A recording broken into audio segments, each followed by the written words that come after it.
Hi, James Lee Jobe here with a group of poems for you, a small group of poems. And these are not prose poems like I have been putting up here for the last few months. These are actual poems, and they were published as a group in Medusa's Kitchen. And the editor, Kathy Keefe, gave the group of poems a name, and that is That Bell That Keeps Tolling. That Bell That Keeps Tolling. None of these poems actually has a title. I stopped titling my stuff a while back. It seemed, I don't know, pointless. The damn things either say something or they don't. You know what I mean? I hope you do. All right, this is a small group of poems, and I will just get started. Angels rise from a river of fire. Their eyes are blazing. A man standing over a grave argues with the bones of the dead. The bones do not, however, argue back. A wild mongrel dog that doesn't care what you want. The bell, the damned bell, it just keeps tolling. I don't remember why I came here, and I don't remember the way back. Nightmare. My dreams are all dark, very dark, but I don't really know if I can wake up again.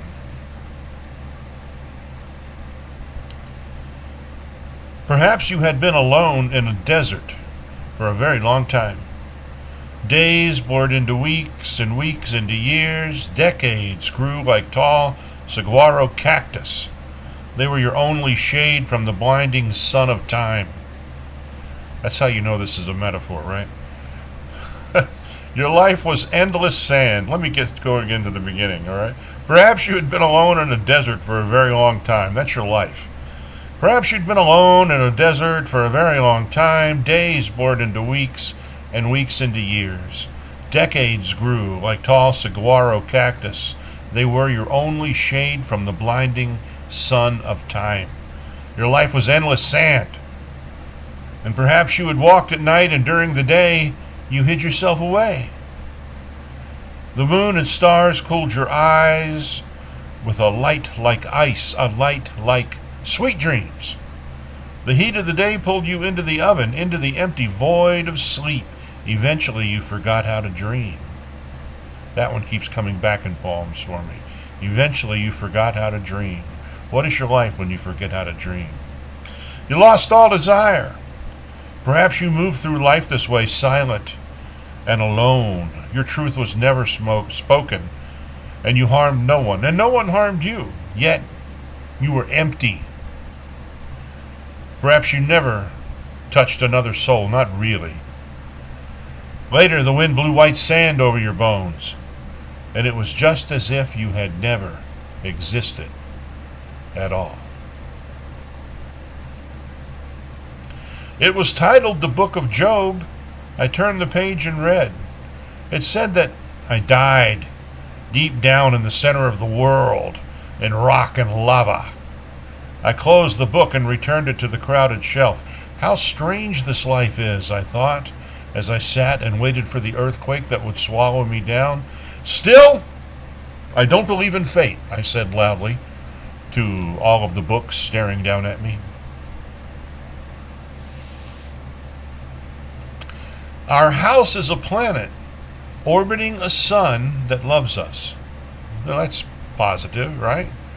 After the last couple, that need something a little positive. Our house is a planet orbiting a sun that loves us. This room is a small treasure that we keep for ourselves. Here, lie down next to me. We will hold each other again and speak quietly of those things that we love. Meals together.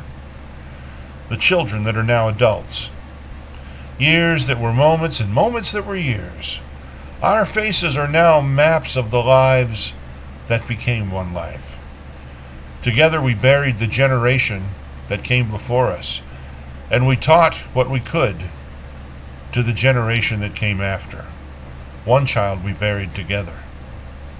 That's a marriage. That's a family. We did that. Our house is a planet orbiting a sun that loves us. Even now, the golden rays light up our room. It's for my wife. gracing the trees, the sky, and the children. Time has graced the trees with sound and color. Their bark, once silent, is marked with beauty and thought. Time has formed the clouds and the letters, and has now spelled out words across the message board of the sky. Faith, random,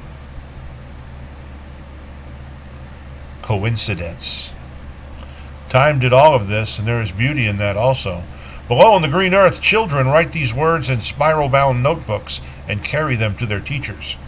In turn, the teachers share the magic and blessing of meaning. In turn, the teachers share the magic and blessing of meaning. Time has taught us that teachers are themselves blessed, and they in turn bless and grace the children. They take the children outside into the sunlight and see that there is one more word written with clouds in the thick blue of the sky. Kindness. One child smiles, and then they all smile. There's something hopeful about teachers.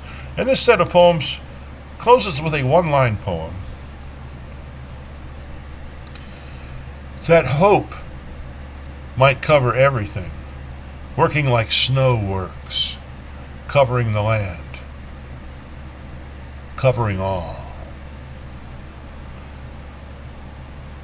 Have a great one, everyone. Thanks for listening.